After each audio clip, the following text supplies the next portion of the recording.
Nalini, if you are with me, in fact, just yesterday we saw that the Shiv Sena roped in Supreme Court lawyer Devdutt Kamath to give out a formal message to the media. Through the media, in fact, they reached out to the rebel camp, almost warning the rebel camp that this two-third majority that you are harping upon right from day one makes no sense and has absolutely no validity until unless you merge with another party.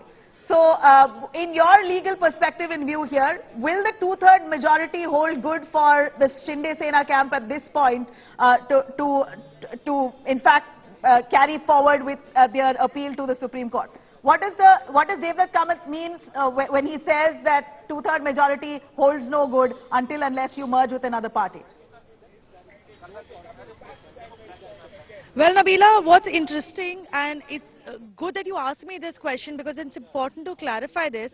10 schedule specifically states that this two-third majority that the Shinde camp is claiming comes only into the picture when this camp or this two-third majority splits away from one party and joins or merges with another party. This merger with another party in this case has not happened. They have only split away from the Uddhav Thackeray led Shiv Sena, which means that there are now two separate factions of the Shiv Sena, and this newly formed faction, the Eknath Shinde faction, has not merged with any other party for the 10th schedule proceedings to be attracted in this case. That's what Devdutt Kamath was speaking about. But what's even more interesting about this is that because both these factions, the Eknath Shinde faction as well as the Uddhav faction, have been seeking legal opinion from the very first day when the rebels actually broke away from the faction and first moved to Surat and then moved to Guwahati.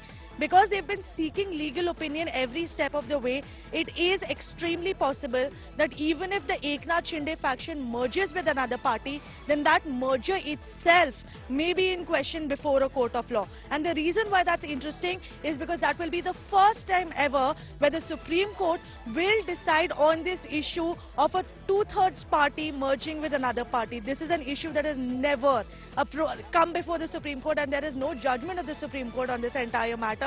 So it'll be the first time that the Supreme Court will be passing an order on this particular legal aspect. So in terms of that, this case can very well go ahead and become an unprecedented case when it comes to either disqualification proceedings or the falling of a government in a particular state.